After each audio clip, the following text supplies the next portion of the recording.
roll call. Mrs. Davis. Present. Ms. Thomas. Here. Ms. King. Here. Mrs. Gibson. Here. Mr. Truby. Here. Recommend adoption of agenda as presented. So. Second. Roll call. Mrs. Davis. Yes. Ms. Thomas. Yes. Mrs. Gibson. Yes. Ms. King. Yes. Mr. Truby. Yes.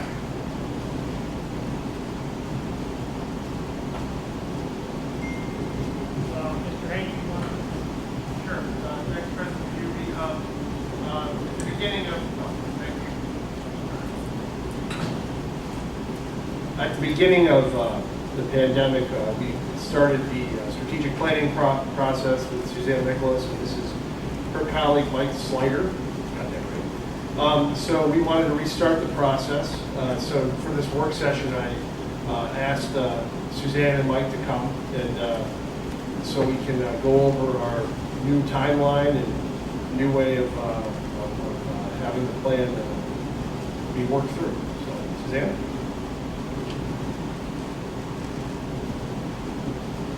Thank you.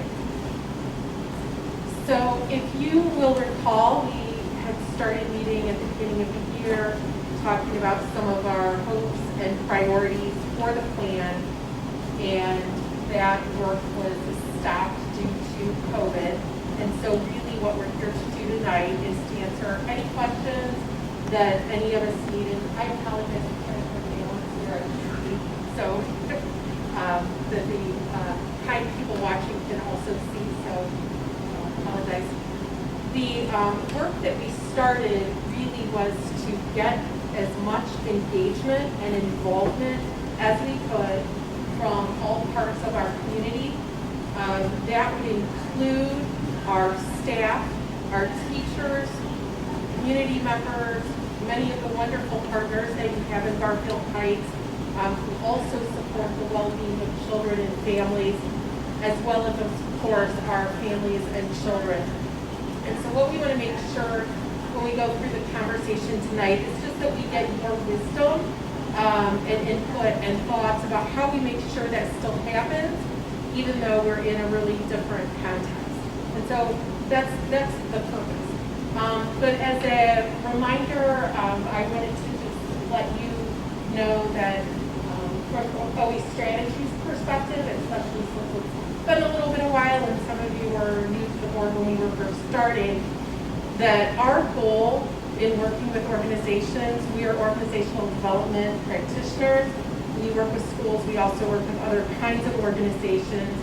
And with that background, we see ourselves as facilitators who help organizations and communities really have broader, more effective conversations to come together to a couple of clear, concise goals that you're able to build energy around the community. And I just wanted to give Mike an opportunity to introduce himself because he is not been to what he's named. Hi there, I'm new to all of you, but not to this type of work. I'm Mike Slider, like Suzanne. I'm also a workplace organizational psychologist. My background, I was in academia for a little while, teaching at a university before coming into what I like to say, the real world, to engage in consulting. A lot of the work that I've done has been around helping organizations function more smoothly, help them focus on the priority of their employees. And since I've become involved in schoolwork, the priority of the students went a lot with mental health, which we all know is a bigger topic, especially with COVID, especially with the state of the world today. So a lot of the work that I'll talk about is the mental health, but I'm really excited with this. I have a 8-month-old and a 4-year-old, so I'm about to become very involved in my own local school district. So thank you. So I thought that I would start with just where we were in terms of logistics and timeline. Please just jump in with your questions. So the event that we had to put on hold was really our first, what we call our steering committee meeting. And that steering committee meeting, with your guidance as well as the work of Chris and the team, had invited quite a broad number of people. We were meeting, I believe, kind of before a sporting event maybe, so that we would gain extra traction and people wanting to come. And so that's what we need to reboot. The purpose of that meeting is to bring people together to talk about a portrait of a grad. And so when I say a portrait of a grad, that's sort of design thinking starting with the end in mind. What have we delivered as an institution that will allow students to leave on the next part of their journey to be successful adults? So we were going to work on that, and we were also going to work on our vision elements. If you'll recall, the organization has a vision that is pretty compelling and you feel fairly good about. Preparing students for a global economy with 21st century skills is my mental summary. I know that's probably not perfect, but close. We want to make sure that that gets validated and that we understand the work that people feel is most important and most compelling. I'm actually going to ask you to revisit that a little bit tonight, kind of the four core pillars. But that's the work that we want to do with that steering committee. It looks like we have two options at this point in time. One would be to do a Zoom meeting. So I was really glad to hear Michelle say how well those were going and that people are participating.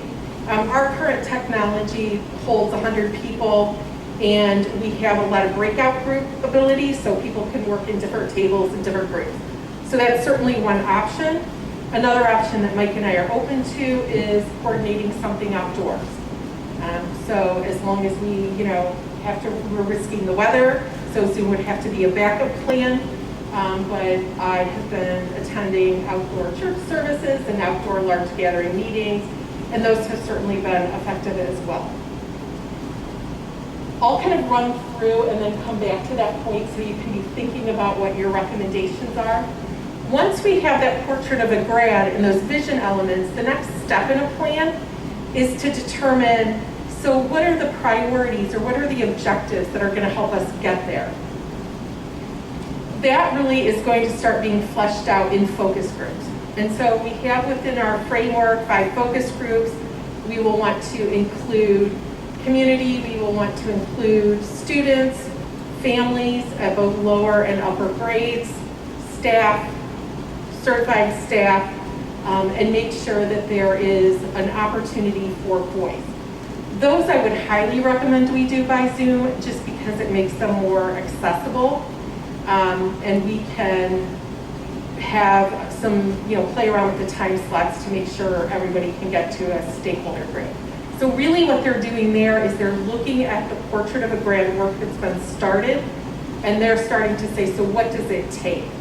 So if our portrait of a grad includes people with social emotional skills, how do we get there?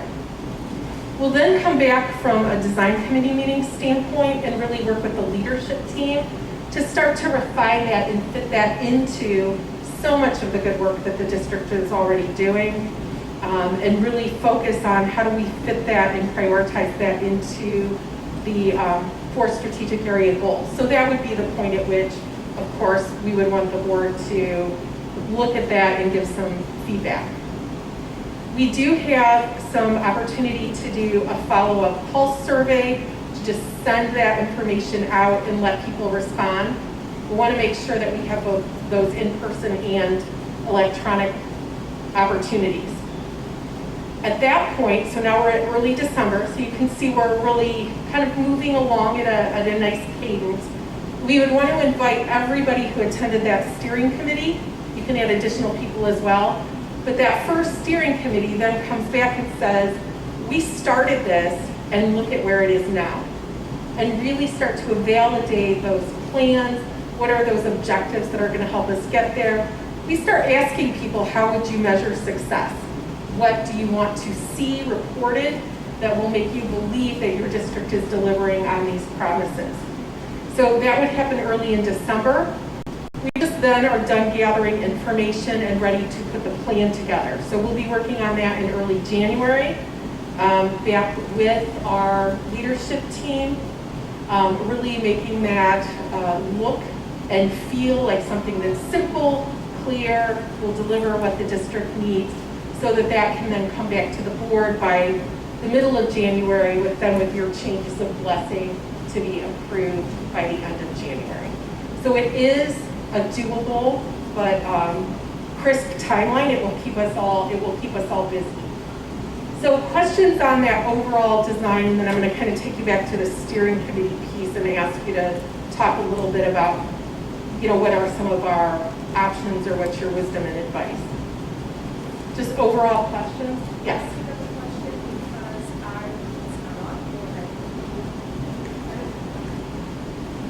I just have a quick question. I was not on the board at that particular time and was going to participate as a stakeholder.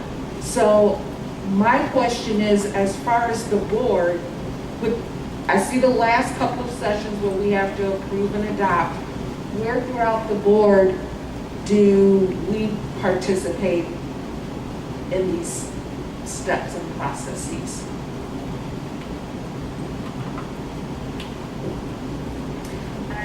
The board members can be involved in the steering committee, so that's certainly something that we should be discussing. You may want a board member to also be participating with the leadership team, so that's certainly a place for input. But throughout the process, wherever you would like a board meeting update, Chris will have one of those, we'll be able to share every point along the way. What's been done, what's been discussed, and certainly I would be coming in that early, that mid-January session to really walk you through and make that a working session. So those are the intended points. Thank you. Yes.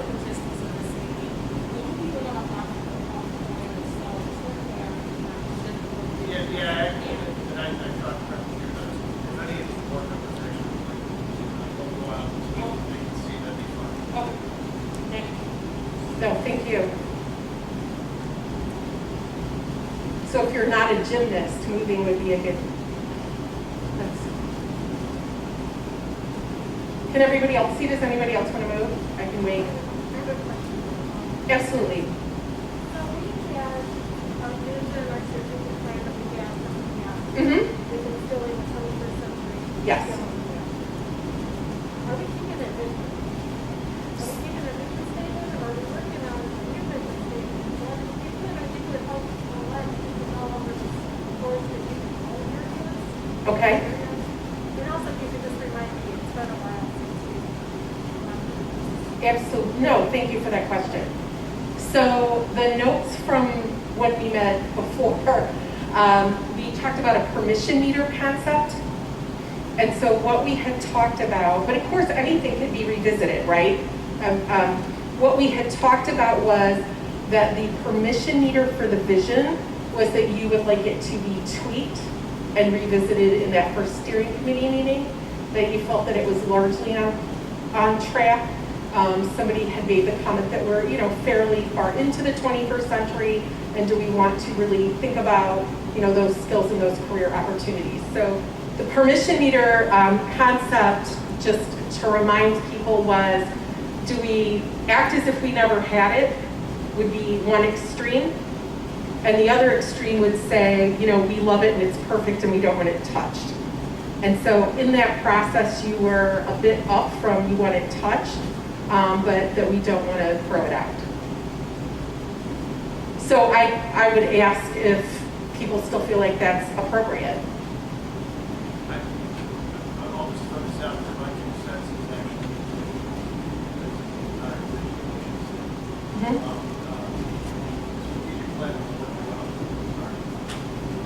the strategic plan that we're working off of is a few years out of date already, out of the 5 years, and I think the development of new vision and mission statements is important, but that's certainly up for discussion. That's just my 2 cents. So one of the things we ask people is what you like about it and where you think it falls short. So if there's pieces that people want to jump in with now, or certainly we will be asking those questions at that steering committee. But I would be interested if anybody wants to jump in now, what you like about your current vision and mission, and where maybe you think it falls short of where you need to be today. Well, we had a medical amount of course, that we're discussing. I think so you can. Yeah, if you want to. So the vision is transforming lives by instilling 21st century skills. And the mission statement is to educate, guide, and ensure all students graduate prepared to meet high expectations and serve as responsible citizens in a global society. And this was at least 8 years, 7, almost, I think we're in the 8th year. So I agree with Mr. Hanke. We should revisit this. At that meeting, we changed responsible production. With the vision, this is what, Oh, I'm saying, Does- we met with her last. Oh, Yes. okay. I don't have that. I'm just reading what we have now, because I believe you were involved, weren't you? Okay. So, But yes, we talked about responsible going to productive. We talked about liking the global, but potentially revisiting the skills. So it sounds like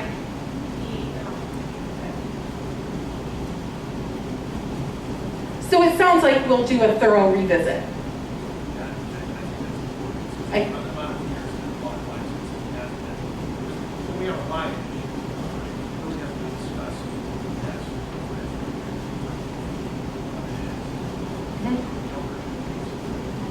Okay. And so just to repeat, if people at home can't hear, it's really having our current stakeholders own it and feel fully participated in the development. we'll keep in line with the pillars that you're recommending right now. I don't know. Okay. Quite frankly, I think, sorry. Yeah, Yeah, if you want to go to the pillars slide, because I don't have them memorized, but Suzanne, but I believe the pillars, including equity and diversity, fiscal, and facilities, there we go, family engagement, teaching and learning.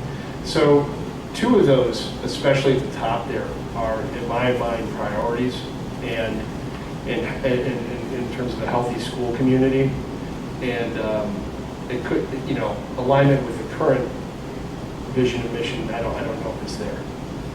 One person's opinion, just for discussion's sake.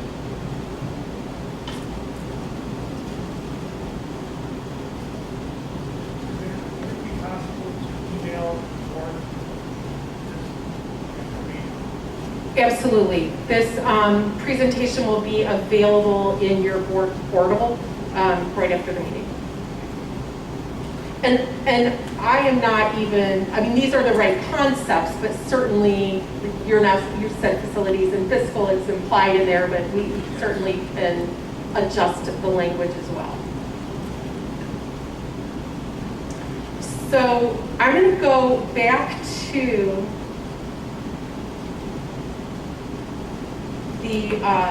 the meeting piece so that we can talk about the steering committee. And then I will go back to the 4 areas because I wanted to get sort of where people's hopes were in each of those 4 recommended areas as part of tonight's discussion, if that's a reasonable starting point. So if we look at the steering committee, which we hope to have in early October, we will be going over the vision and mission. We will be going over the portrait of a grad.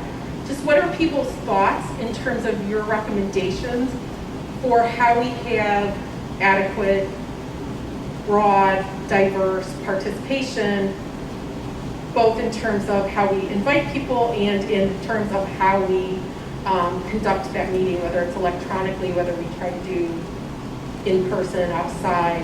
What are people's thoughts? Should we just use the same contact group that we had before? Just invite them? Ms. Thomas, would you like that contact group? I think you get a lot of different types of people. Yeah, I think kind of. Yeah, I think we worked hard when we began this process to find those different community members and stakeholders. I don't think that because the timeline is pushed back that we should target a different group. I agree. I think we should start with that core group and see if they're available now. Because we are looking at a different time frame. But I would see how many people are still available. Available, willing, and able. And then if we feel like we need to add to that because some people aren't available, then we go and beat the bushes again. I think that we probably, especially with the time frame that we're looking at, we probably do better with a Zoom meeting because we are looking at the change of the weather. You know, even just this evening, it is getting a little chilly, and to be able to bring a lot of people together. We have the space, it's just the timing of the year. And we live in Cleveland. It could be 80 or it could be 40. And I also would recommend myself, just because First and foremost, we have seen that we have been successfully able to conduct some community events via Zoom in the district as far as our town halls and things of that sort. So I think, and also just the liability issue. We want to err on the safest side possible for our community members and our stakeholders in giving them the invitation. So we want to make them know that it's a priority, their safety is a priority in participation.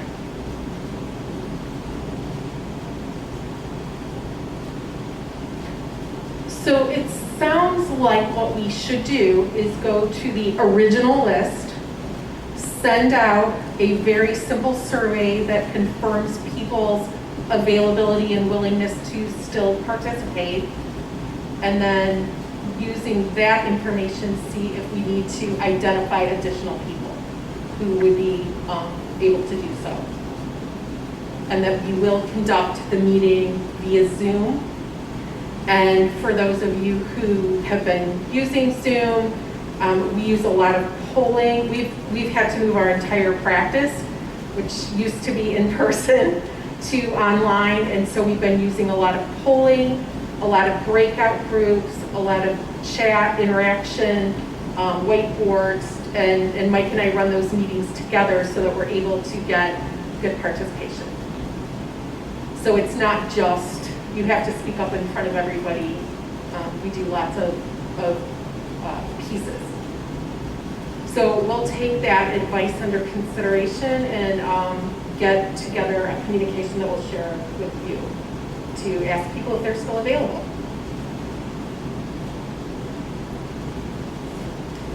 Then in terms of the focus groups, those would of course be Zoom also. Other comments, questions, suggestions on the methodology and the timeline? So what topics will the 5 focus groups cover? So what topics will the 5 focus groups cover?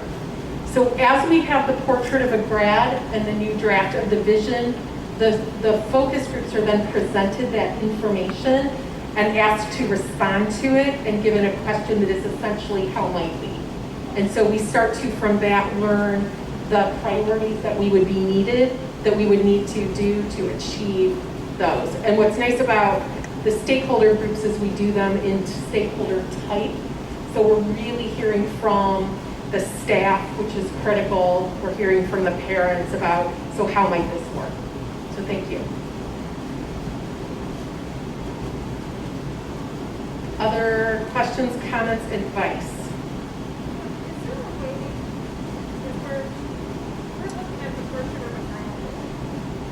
Is there a way, or does our group that we have for February include graduates? Do we have a graduate group as a focus group that really has gone for our district and knows our strengths of our district and knows areas of improvement? I don't know if we have graduates involved. I think some of the folks you're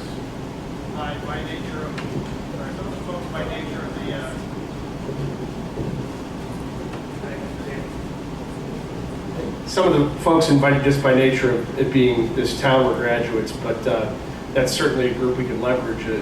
I think especially, recent graduates. I think that would be interesting, an interesting group to include on this as a group, and other graduates, and to see how, I think that would be good information, good data to get.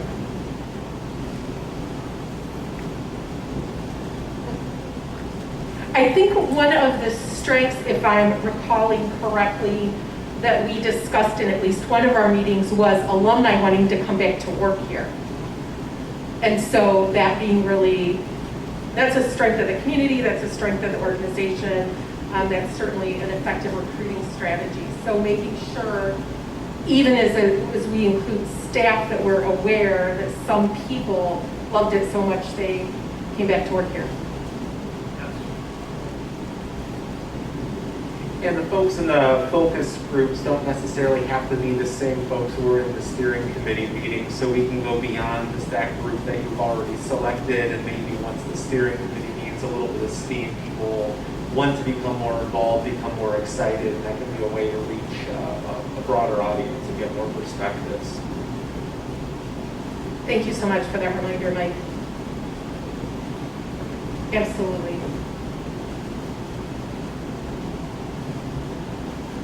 Any other comments? So a couple of people asked questions about points at which the board would be involved. And so I just want to directly sort of raise that as a topic for discussion about people's hopes and desires about board participation along the way.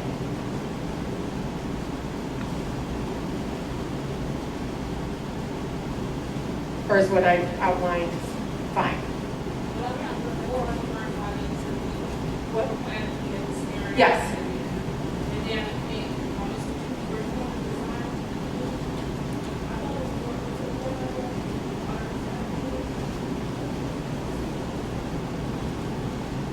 It's so long. No, Yeah, I think- it was Mr. Wilson. Yes.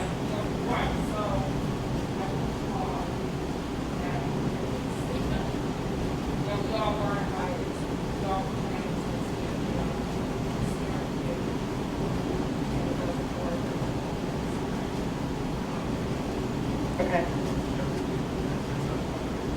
Yes. So if that feels like good level of participation, so what the board may want to discuss is who would like to come to the design committee meetings. And certainly that doesn't need to be decided this evening. The next one of those will be early November, but you may want to consider that. So we just always want to ask the question because we want the process to be open and to have as much touch on it as makes sense and help the process. So just a couple of other pieces because I want to leave just a little bit of time for discussion on the 4 areas. So the elements that we had agreed upon in our initial discussions, as we all said, it's been a while, so I pulled them back out. We're reestablishing our vision and our mission statement. So that's where we were talking about elements that we might want to look at really differently. Establishing a portrait, we've talked about really thinking about what is the impact we want to have over the next 5 years so that we can pull that into an identification of what are those clear objectives and the desired impact or measure. That was something the board made very clear to us, that we remain committed to, that we want things to be measurable and we want them to be really clear, specific objectives. We know that the organization has partnerships, resources, willing and engaged stakeholders, and so making sure that all of that is part of the plan for the work that happens. So those are the elements that we discussed being in a final document. Comments, questions, differences there. I just felt like it was good to pull it back out since it had been a minute.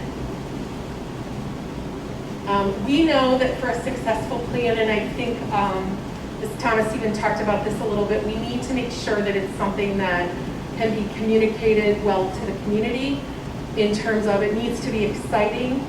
People need to feel like our vision and our mission is a true reflection of who we are and are becoming. We can't have too many goals. We have to think about the culture, and it has to have a clear process to implement. So those were some of the things that we talked about when we met the first time as board. And then these are the 4 focus areas.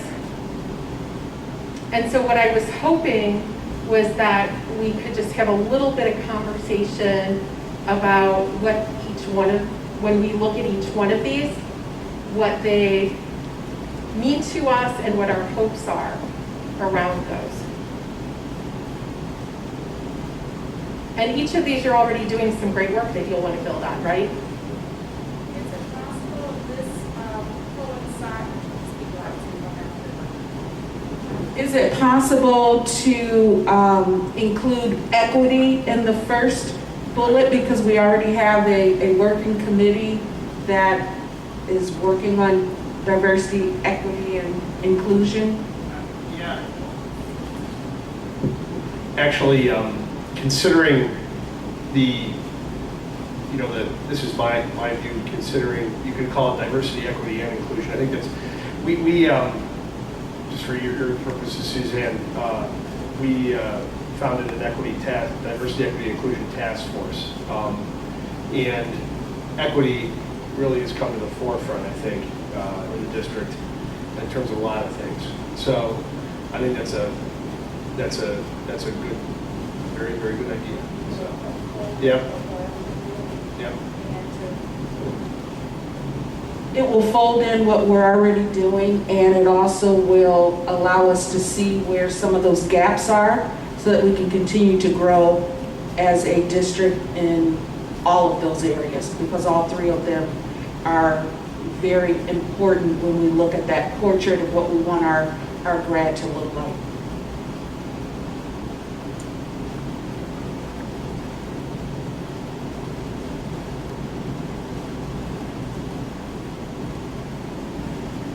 Other thoughts or comments on our first diversity, equity, and inclusion? One of the keys to me is that we build on some of the things that you're already doing. So I certainly appreciate that. I was reading up a little bit on Project Mosaic before we came over, and I have had a conversation with, I believe it's Yolanda, to understand some of her perspective and that important work. So should we move to family engagement? So comments about our hopes and the strengths that we're building on relative to family engagement.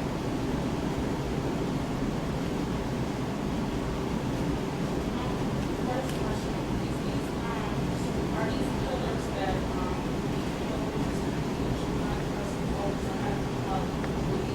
I came up, so can you maybe share with us just what your hopes are with these 4 pillars, and then maybe we can get some insight so we can be supportive. We want to hone in on what your initial vision of this is. We want to support your initial vision. So I did unilaterally come up with these pillars. They're certainly up for, if we want to look at other things or different things, that'd be fine. I've been working kind of in the diversity arena since I was middle school principal, especially with staff training. And moving forward, I think that there's a broad amount of things, and it seems to me that it was prescient considering the events that have unfolded in this nation over the past months, that this was included back when I kind of started to think about this in the fall. Our community, I think, is very strong in being able to discuss these things very well. Ms. Daniels and I don't know if any other board members, but I think Ms. Kitson may have been, they had a outdoor community meeting. It really showed me that the community is willing to tackle some tough questions. And I think in that area, that's what I think we need to do, very broadly. There are some focuses then. You have recruitment, retention, and hiring of staff. You have equity and inclusion issues with special education students. And what our hopes and dreams are, to use Suzanne's parlance, for our kids. That's very important. And I think that those are all, I think that's why this is a very good pillar. Family engagement, we hired our first family engagement coordinator. So we took, I think I'm calling this step one. And we're trying to engage families and meet them where they are and meet their needs. And this is something I think I need help in just fleshing out from the board and from the community, how to meet the needs of all of our families. I think this is very important to make sure that, and it kind of ties in with equity a little bit. Facilities and, it should say, / fiscal. As Mr. Saluka knows, we got to have great facilities and sound fiscal policy. I think that should always be in a plan. That's a requirement that we're charged with to stay healthy fiscally and to also provide very good, appropriate facilities for our students and parents. And teaching and learning is our core. That's our absolute core. That's what we do on a daily basis. In this pandemic, we've had to pivot multiple times, and I think all three kind of inform the fourth, and also vice versa. Teaching and learning, I think, is something that needs to stay front and center. So those were my thoughts, I think, choosing these 4 pillars. I still think that they're, at least for me, these are great focus ideas. Certainly, I'm up for any sort of discussion if the board would like to look at some other things. I think it does kind of nicely, you can encompass other things under it. So.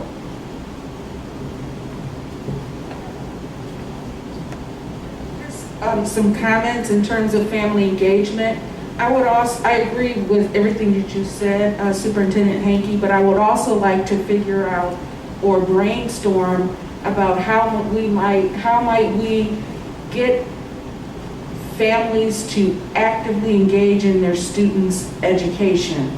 I think about me sitting in this room in the spring of 2018 as a parent of a junior here at Garfield Heights High School, and we were talking about what's going on for your child going into their senior year, and I was the only parent here. So how might we get parents to come to those meetings and understand the importance of those meetings? Meet the teacher night, conference night, and maybe it's doing something outside the box around those types of events that would engage our parents in a different way, but still meeting those needs. The other was teaching and learning and making sure that we are setting those benchmarks for our scholars so that we know what the expectations are for our scholars, and we can continually look at those benchmarks and make sure that we're meeting and exceeding those academic and achievement benchmarks.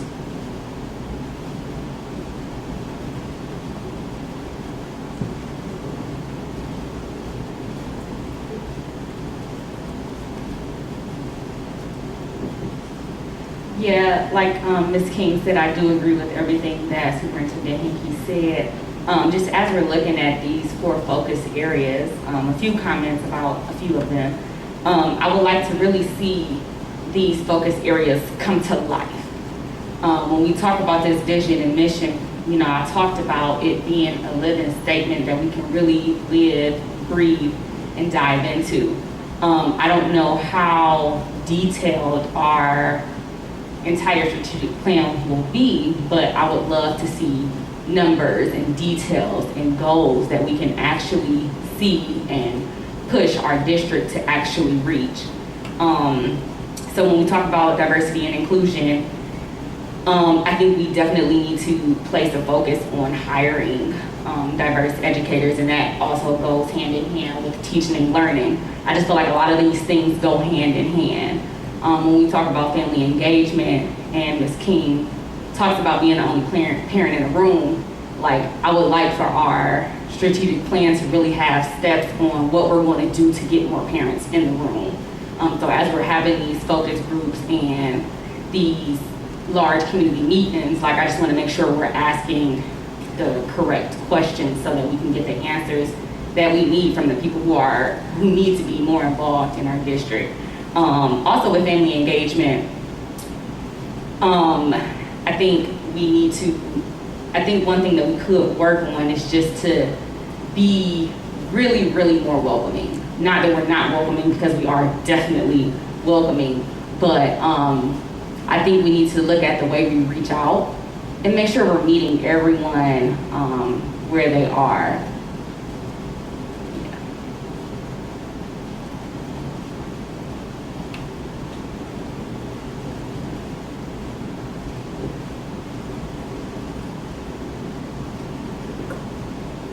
I agree with all four of these areas, but then I also am thinking now about the social and emotional health of our students, the mental health aspect, and I'm not quite sure where that would fit in.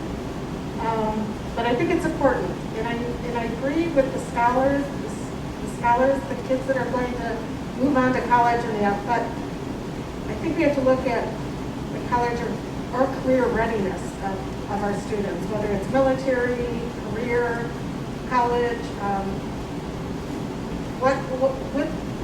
what's best for each individual student. And I think really that's where our guidance counselors can come in to play.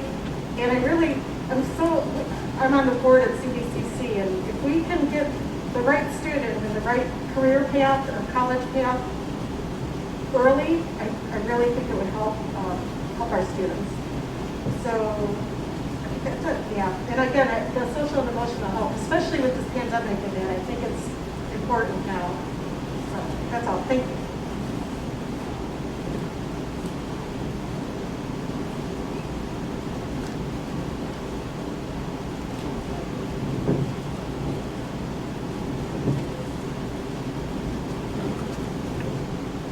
The last pillar, teaching and learning, just wondering, so that it could be a little broader, because I know we had a meeting where we talked about student achievement a little bit more. Would that fall up under there, or could that be maybe the name of that pillar where that adds that social emotional piece, and a lot of those other things? Because I really would like for us to start looking at just having a big focus on our student achievement and letting that be a highlight, and begin to have some measurable goals as it relates to where our students are, where we'd like to see our students, and really putting a push on that. So even Mr. Hanke, if you can help me understand if teaching and learning goes up under that, or is student achievement a separate pillar?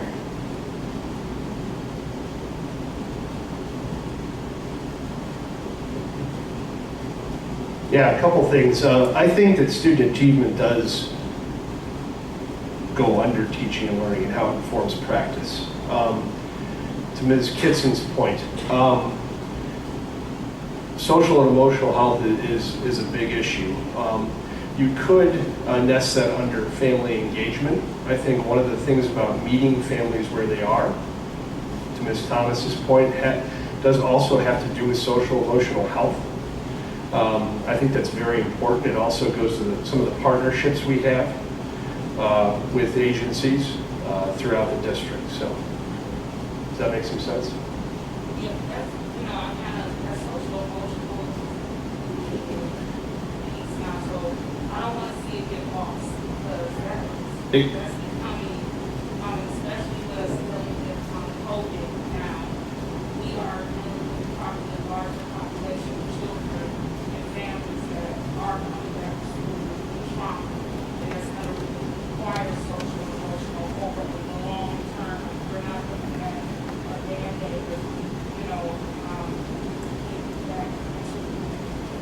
So I agree with this about the social emotional. I just don't want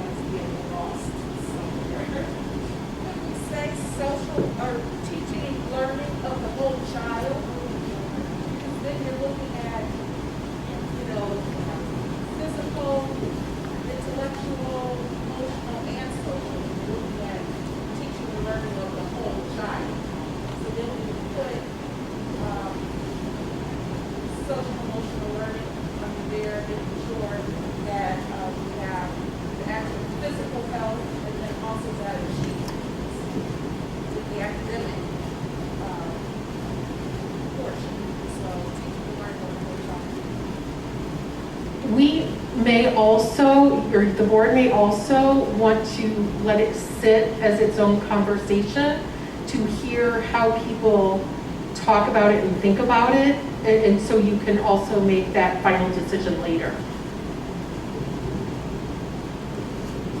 I think that student achievement, if we could add a focus area, I think student achievement would be a good fifth focus area, just because we kind of have a focus area for everyone, and I think having student achievement as its whole focus area would be good, and then we could focus on that social and emotional health within student achievement. Because I think when we talk about teaching and learning, we're not only talking about teaching our students, but we're also talking about our staff members and our teachers learning and developing as well.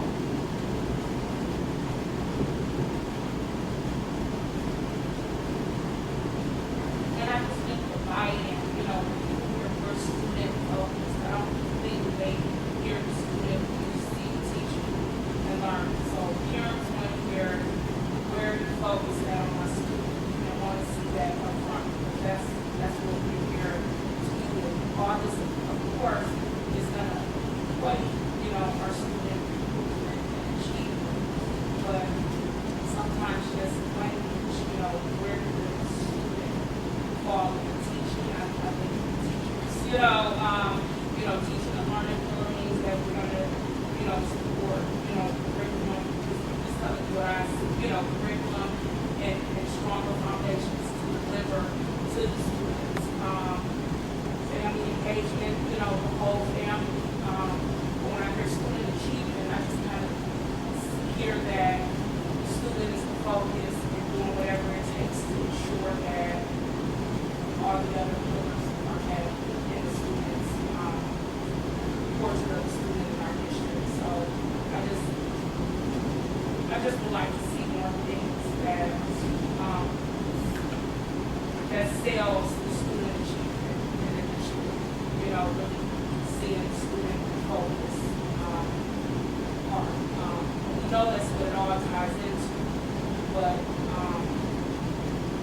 don't kind of see it in that, things like the work students, that's just, and social emotional health and all those things, I just don't want to get lost up under,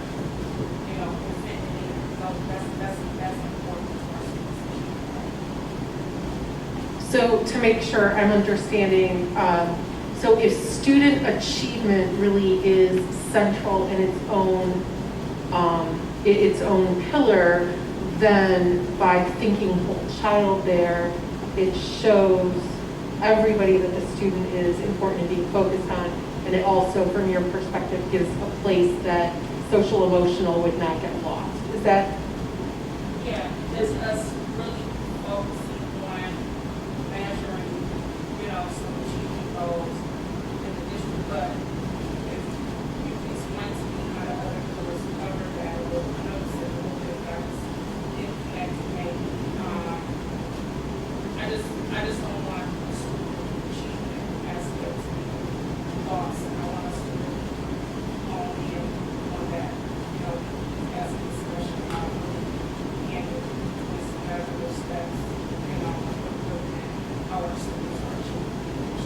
So, Thank other you. than the report card, Student achievement other than the report the card. state report card, we don't Yeah. use that as our sole focus of how our students are achieving, because that does not give us a clear and adequate picture of the students in our district. So we know that we need to be able to, I really want us to be able to show that our students are achieving in this district, because we have other factors that's out there that's saying otherwise, but we know that they're doing better. We need to be able to show our community and all the stakeholders that Garfield High School School District is not what you find on hold. Thank you. Do any other people have pieces that you would like to sort of contribute or put out now in terms of how we are going to, so I just want to see,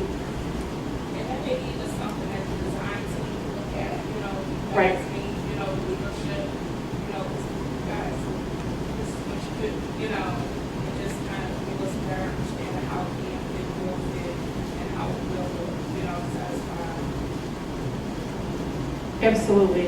So from a board perspective, if we are looking at telling our true story about how our students are achieving, what are a couple of the things that are most important to all of you that we think about when we start to define student achievement from this district's perspective?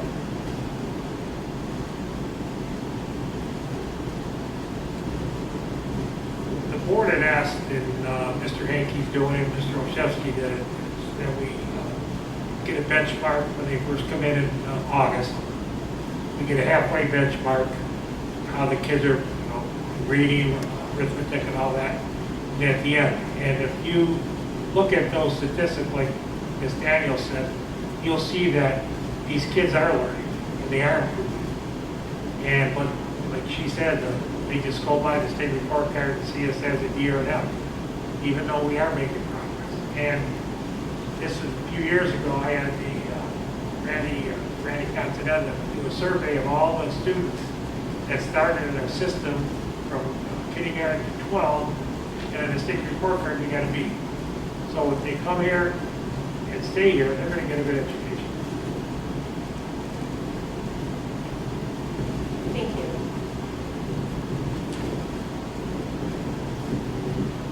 As a board member, my goal is to educate the whole child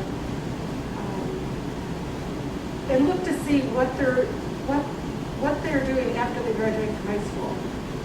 I mean, I could give them whatever grade in a class, but I want to make sure they're successful adults with whatever skills we can give them throughout their education and their time here at Garfield that will help them succeed. And it's soft skills, it's the communication, it's the sports, it's the music, it's the curriculum that we're giving them. But each child's so unique, and you can't just, you have to look, and I just wish we could, and I know it's so difficult, we try, but just to focus on each child. And the report card on each child, not a report card on the district, to see how each child's improving in each grade level again. But if I could just see when they're graduating, that they're emotionally stable, that they have skills to succeed with whatever they want to do in life, that's important to me. And it's kind of like a mom, I guess. I guess that's the mom of me, what I want it for my children. Yeah, I learned right away that trying to make them do the things I thought they should like didn't work out so much. Thank you. Any other additions to that?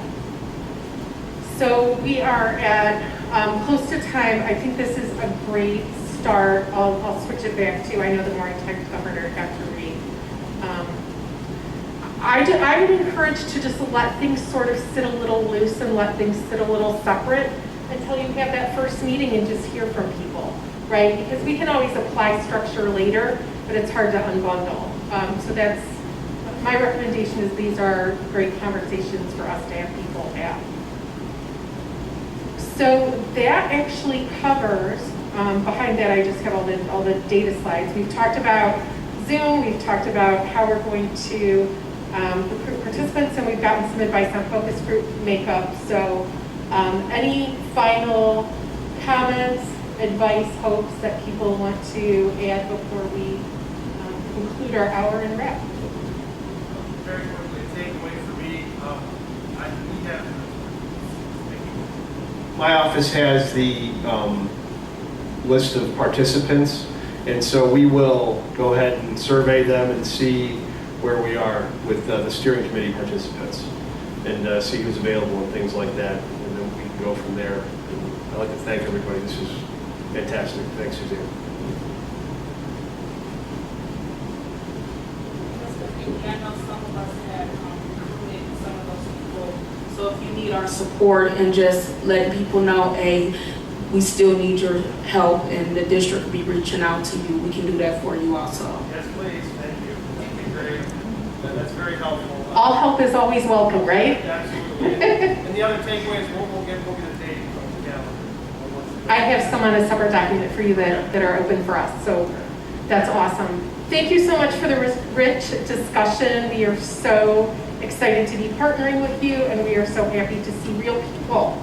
So thank you, everybody. Have a great evening. We'll see you next week. Any discussion on the competitive agenda? Do you have anything, Chris? John?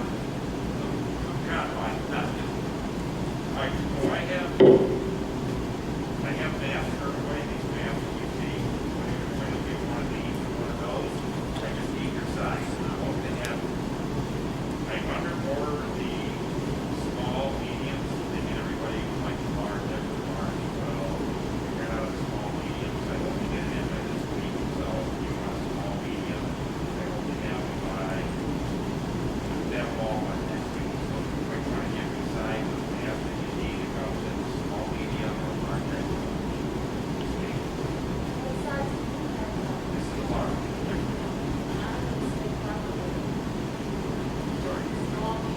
That's okay.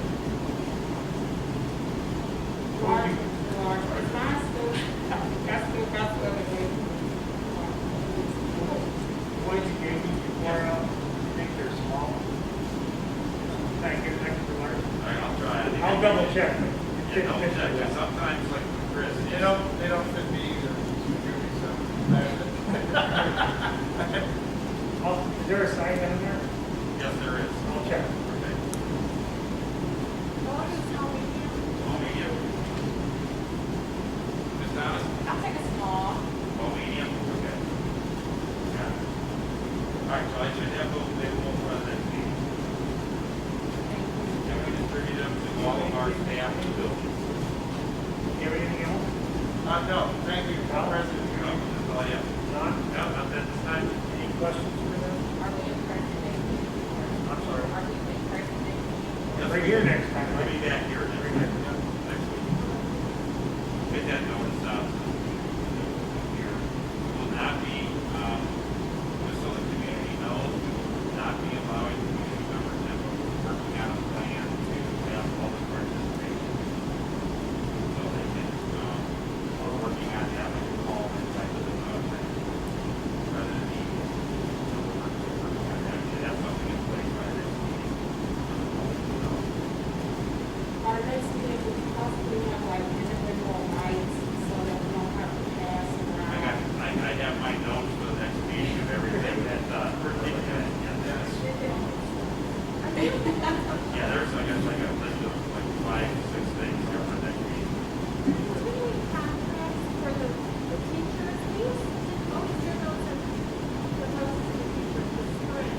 That is correct. With COVID, they got delayed. But That's, it's the same. These are the teachers that qualified, and they had the requirements. The principals gave us the stuff in the spring, but with COVID and everything else, I just pushed it off until today. But that's what this is, right? It's basically those teachers met those requirements back at last year. And so then my office reviewed everything, made sure that they were okay. And there were several staff members that didn't find but did not meet the requirements, and I gave them information to let them know. But this is based on last year's school year, again, something that we did in the spring, but we kind of pushed off with everything that was going on during that time. I thought it was, I just wanted to double check, so. Yeah, Okay. now it was something that was on our to-do list, and now we're back in session and get some of the things that we pushed off. I have a question about, and I don't know if it'll be out, but I'm hearing that there's some things that the board reviews and approve at the same time annually. Can you maybe put a